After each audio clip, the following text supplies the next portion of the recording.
Marx viewed the nature of law to be very legal positivistic. Every citizen should obey the law without question.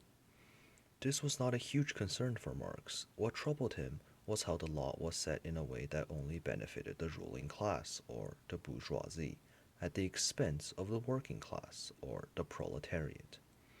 Karl believed that the law was not set to keep society in order, but to keep the proletariat from a revolt. He worked as a journalist, writing for the Rheinische Daily, advocating for the overthrow of the class system and abolition of private property.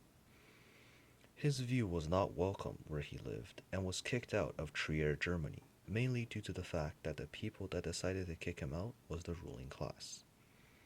Marx fled to London, where he met Friedrich Engels, and together they published books such as Das Kapital, the Communist Manifesto, the German Ideology, and Marx's favorite, On the Jewish Question.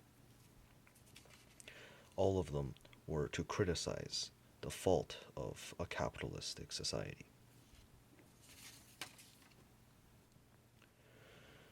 Marx exclaimed that workers can no longer see themselves in their works, which causes alienation or infrendo.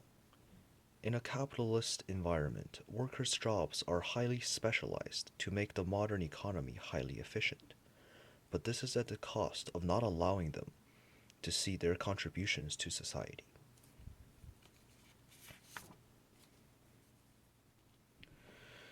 He also believed that modern work is insecure. Workforces are utterly expendable, and they are just one factor among others in a force of production. They can be let go the minute costs rise or savings can be made by technology. Marx knew that no one wanted to be let go. It is human nature to be afraid of abandonment.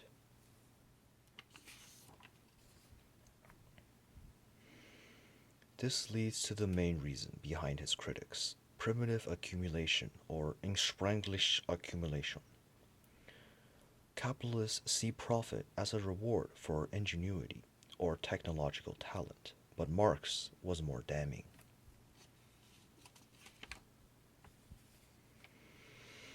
According to Marx, profit was simply theft, and what they are stealing was the talent and hard work of their workforce.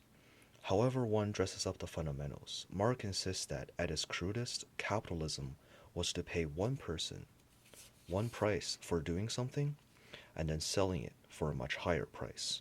Profit was the fancy term for exploitation. Through this gap of wealth, Marx calculated that the factories we had were so efficient that we could give everyone in the world a car, a house, access to decent schooling and health care, and that was what enraged him, but at the same time made him hopeful.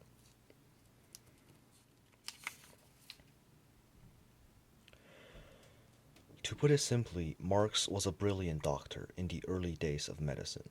He could recognize the nature of the disease, but had no idea on how to go about curing it. As Marx declared, philosophers until now have only interpreted the world in various ways. The point, however, is to change it. Fun facts about Marx. Did you know that despite popular belief, Marx was not Russian? He was believed to have been due to the fact that his works inspired people like Vladimir Lenin and Joseph Stalin to revolution. Marx actually never visited Russia in his lifetime. Another fun fact, did you know that at one point in Marx's life he did not have a beard? Wow!